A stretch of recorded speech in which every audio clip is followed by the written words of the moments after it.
بسم اللہ الرحمن الرحیم۔ ایک شخص نے رسول اللہ سے دریافت کیا، یا رسول اللہ، کون سا عمل اجر و ثواب میں سب سے بڑھ کر ہے؟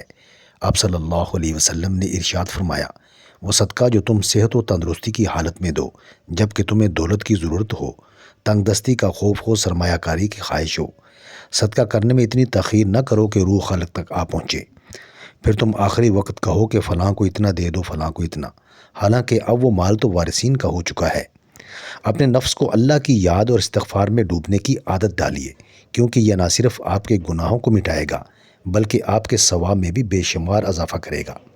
حضرت بلال حبشی رضی اللہ تعالیٰ عنہ کا یہ عشق تھا کہ کبھی عید پر کپڑے نہیں سلوائے، مگر جب وقت وصال آیا، کپڑے بنوائے، سرما لگایا، بال بنائے، کسی نے وجہ پوچھی تو کہا آپ صلی اللہ علیہ وسلم سے ملاقات کا وقت آ گیا ہے۔ ناظرین، شیخ سعدی رحمۃ اللہ علیہ فرماتے ہیں کہ میرے پاس وقت نہیں ان لوگوں سے نفرت کرنے کا جو مجھ سے نفرت کرتے ہیں، کیونکہ میں مصروف رہتا ہوں ان لوگوں میں جو مجھ سے محبت کرتے ہیں۔ ناظرین، انسان کو اہمیت دیا کریں، پیسوں کو نہیں، کیونکہ امیر کو غریب اور غریب کو امیر ہونے میں وقت نہیں لگتا۔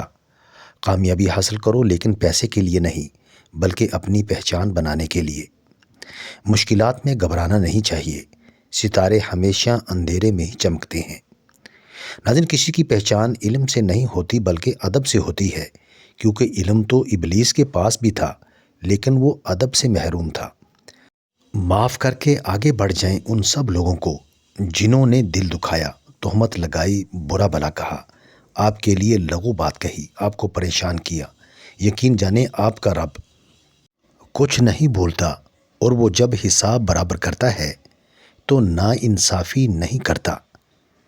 جس تعلق کو قائم رکھنے کے لیے ہمیشہ آپ کو ہی پہل کرنی پڑے، اسے خدا حافظ کہہ دینا بہتر ہوتا ہے۔ آپ بہت قیمتی ہیں، خود کو بے قدرے لوگوں کے پیروں میں نہ گرائیں۔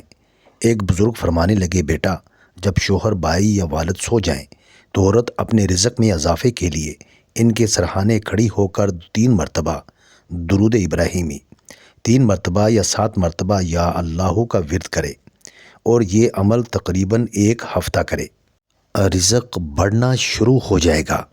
حضرت علی رضی اللہ تعالیٰ عنہ نے ارشاد فرمایا، جب تم دعا کرو تو اول و آخر درود شریف پڑھ لیا کرو، اللہ تعالیٰ دعا پر قبولیت کی مہر لگا دیتا ہے اور وہ کبھی رد نہیں ہوتی۔